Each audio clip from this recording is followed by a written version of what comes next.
ہونا چاہتا ہے.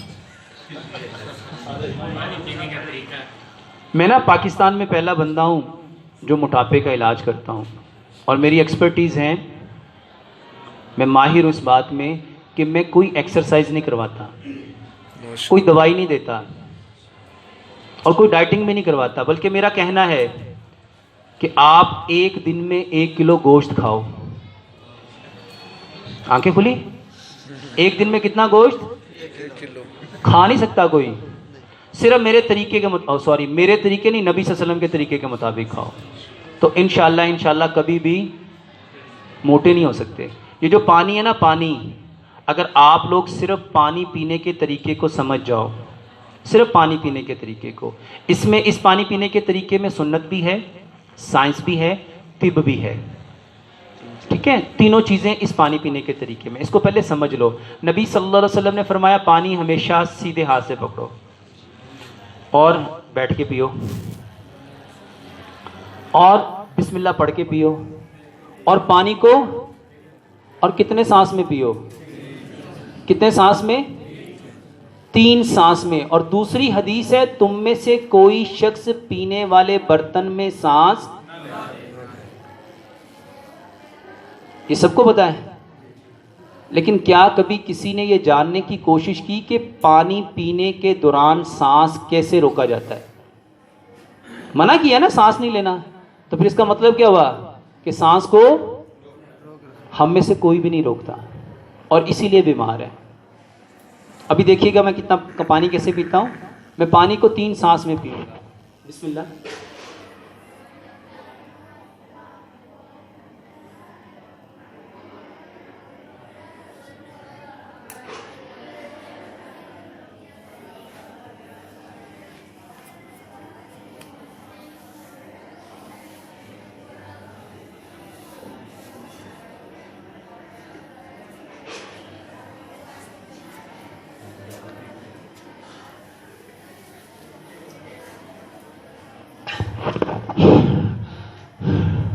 پانی کتنا پیا؟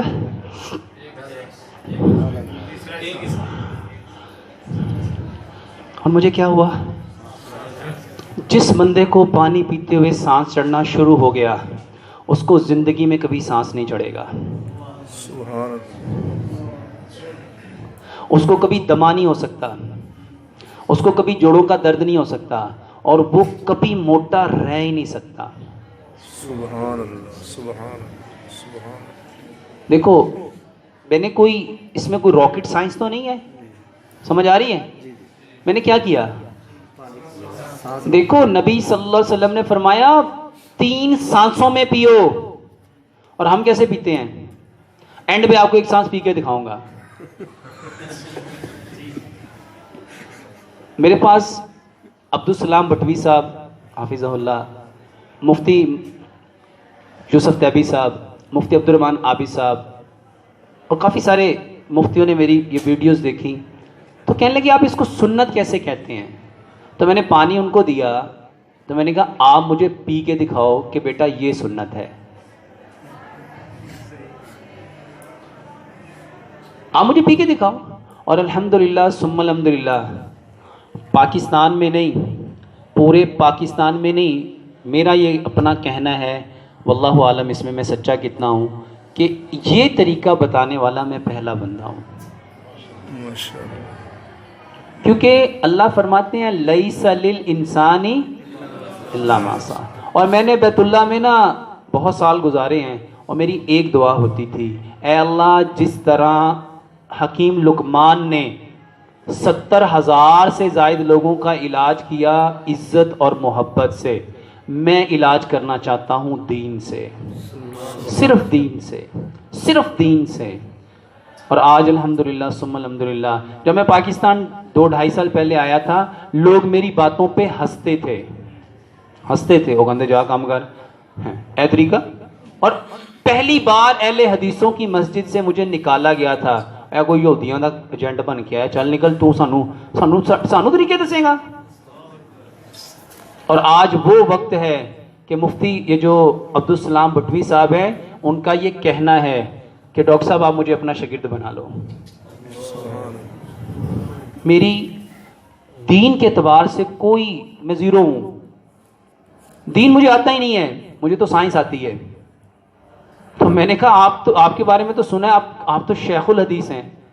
وہ کہتے ہیں یہ جو طریقے ہیں نا میں نے ساری زندگی کبھی سوچے بھی نہیں تھے, اور اگر میں آپ کو صرف نبی صلی اللہ علیہ وسلم کے کھانے کا طریقہ بتاؤں 70 بیماریوں کا علاج ہے. صرف کھانا اور پینا, جتنی معدے کی پرابلم ہے. اور الحمدللہ عبدالسلام بن محمد صاحب کہتے ہیں حافظ اللہ, وہ کہتے ہیں کہ میں نے آپ نے جو طریقہ بتایا وہ میں نے کیا, میرا 27 سال کا مسئلہ ٹھیک ہو گیا 3 دن میں. سبحان اللہ. یہ ایک طریقہ تھا. کتنے گھونٹ بھرے ہوں گے میں نے, کسی نے گنے؟ یہ میں ابھی پینے لگا ہوں, صرف اللہ کے واسطے گھونٹ گنیے گا کتنے پیے ہیں. یہ میرے گھونٹ گنیے گا.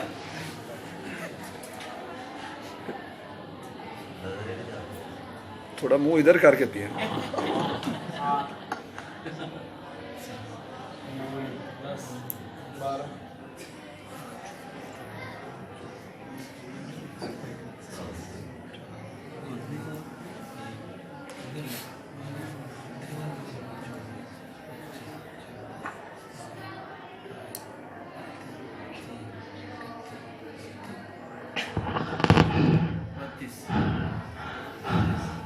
مجھے کیا ہوا,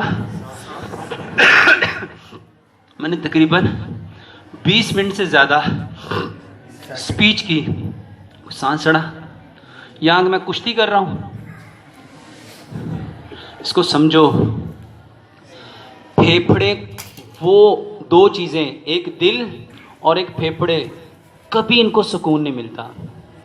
یہ چلتے جاتے ہیں چلتے جاتے ہیں چلتے جاتے ہیں چلتے جاتے ہیں چلتے جاتے ہیں چلتے جاتے ہیں چلتے جاتے ہیں. صرف 2 حالتیں ایسی تھیں جس میں ان کو سکون مل سکتا تھا, ایک نماز اور ایک پانی پینا. میرے بھائیو یہ پانی نہیں ہے, یہ آپ کی زندگی ہے. اس کو سمپل سمجھ لو. ابھی جو میں نے آپ کو ایک ڈیفینیشن بتائی تھی نا, جو کام جس انٹینشن کے اکارڈنگ کرو گے وہ آپ کو وہی پرووائڈ کرے گا. میں پانی کو کیسے پی رہا تھا, سائنس, ابھی اسلام کو تھوڑی دیر کے لیے ہم پیچھے کرتے ہیں. میں پانی کو کیسے پی رہا تھا, چھوٹے چھوٹے, اور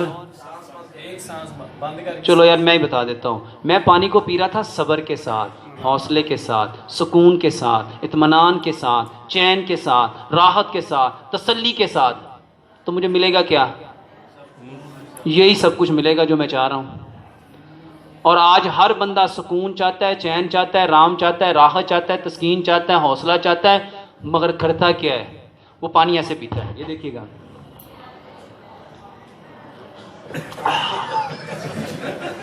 اس کو سائنٹیفکلی سمجھو. پہلے اس کو اسلامی پوائنٹ آف سے, تیزی کا کام کس کا ہے, اور پانی پیتے وقت ہم سارے کون ہوتے ہیں, کون ہوتے ہیں؟ اس کو سمجھو میرے بھائیوں, یہ آپ کے اندر ہی سارا کچھ ہے, آپ کے اندر ہی. اللہ تعالیٰ نے کتنی قسمیں کھائیں, والشمس وضحاها والقمر اذا تلاها والنهار اذا جلاها واللیل اذا یغشاها والسماء وما بناها والارض وما طحاها والنفس وما سواها. پھر فرمایا فالحمها فجورها وتقواها.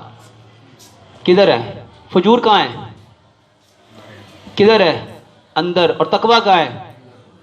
پھر اللہ نے فرمایا قد افلح من زکاہا.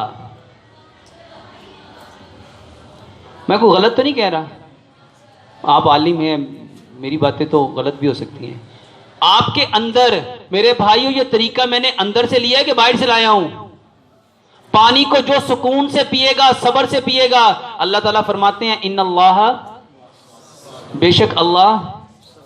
تو جب پانی کو صبر سے پیو گے تو کون ملے گا, کون ملے گا؟ اور اللہ فرماتے ہیں مجھے کمزور مومن کی نسبت طاقتور مومن پسند ہے. اور مجھے بھی تھوڑے دن پہلے مفتی یوسف تیبی صاحب نے بتایا کہ قیامت کی نشانیوں میں سے یہ نشانی محمد رسول اللہ صلی اللہ علیہ وسلم نے بتائی, لوگ موٹے ہو جائیں گے, لوگ. اور بڑی توند والے کو اللہ تعالیٰ نے پسند نہیں کیا. وجہ کیا, وہ کیوں اللہ کے ناپسندیدہ لوگوں میں شامل ہوئے؟ انہوں نے کھانے اور پینے کا طریقہ چھوڑ دیا. پانی ایسے پیو. اور دوسرے نمبر پہ اگر پتلے ہونا چاہتے ہو تو کھانا کھانے سے آدھا گھنٹہ پہلے پانی پیو, 1.5 گھنٹہ بعد پانی پیو. اس کو سمپل سمجھو. قرآن کی آیت ہے وَكُلُوا وَاشْرَبُوا وَلَا تُسْرِفُوا. اور کھاؤ اور کھانا اور چیز ہے, پینا اور چیز ہے. اور یہاں پہ کیا ہوتا ہے؟ اتنا کھانا اتنا پانی. پوری کائنات میں کوئی جانور کھانے کے ساتھ پانی, کبھی کسی بیل کو, گائے کو, اونٹ کو, زرافے کو, کتے کو, بلی کو, کسی جانور کو دیکھو کوئی کھانے کے ساتھ پانی پیتا ہے؟ پیتا ہے؟ اسی لیے بیمار نہیں ہوتا. پیارے پیغمبر جناب محمد, بخاری کی صحیح حدیث ہے, آپ صلی اللہ علیہ وسلم نے فرمایا اپنی بھوک کے 3 حصے کرو. یہ صحیح حدیث ہے. ایک کھانا, ایک پانی اور ایک اپنے نفس کے لیے چھوڑ دو. نبی صلی اللہ علیہ وسلم نے فرمایا مومن ایک آنت کھاتا ہے اور کافر. جب ہم دسترخوان پہ بیٹھتے ہیں تو ہم سارے کون ہوتے ہیں؟ مومن ایک آنت کھاتا ہے. اس کو سمجھ لو. سائنس کہتی ہے یہ جو دانت ہے نا, دانت کتنے ہیں؟ جو بندہ ایک لقمے کو 32 بار چبائے گا اس کو کبھی جی آئی ٹی ٹریک کی پرابلم نہیں ہو سکتی. سبحان اللہ. ایک لقمے کو کتنا چبائے گا؟ اس کو سمجھو. دانت 4 طرح کی ہیں, 1 نوک والے, 2 نوک والے, 3 نوک والے, 4 نوک والے. 1 نوک والے کا کام تھا کاٹنا, 2 کا کام تھا پھاڑنا, 3 کا کام تھا چیرنا, 4 کا کام تھا پیسنا. خوراک کو کاٹنا, پھاڑنا, چیرنا, پیسنا کام تھا دانتوں کا. اللہ تعالیٰ نے دانت بنائے پتھر کے اور میدا بنایا فائبر کا, گوشت کا. اب جو کام دانتوں نے کرنا تھا, حکیم لقمان اپنے بیٹے کو نصیحت کرتے ہوئے کہا کرتے تھے بیٹا کبھی دانتوں کا کام آنتوں سے نہ لینا, دانتوں کا کام کبھی آنتوں سے نہ لینا. اور آج ہم سارے کیا کرتے ہیں؟ صرف جو پتلا ہونا چاہتے ہیں, جو زندگیوں میں سکون بھرنا چاہتے ہیں, ایک لقمے کو 32 بار چبائیں. جب ایک لقمے کو 32 بار چباؤ گے, اور آپ کو پتہ ہے محمد رسول اللہ صلی اللہ علیہ وسلم کھانا کھاتے کیسے تھے؟ ابن قیم رحمۃ اللہ علیہ وہ انسان ہیں جنہوں نے محمد رسول اللہ صلی اللہ علیہ وسلم کے سارے طریقوں کو زاد المعاد کے اندر کھول کھول کے بیان کیا. اور آپ کو پتہ ہے طب نبویہ کی بنیاد رکھنے والے کون ہیں؟ ابن قیم رحمۃ اللہ علیہ. تو میرے بھائی آپ کا وقت قیمتی ہے, میرا وقت تو بیکار ہے.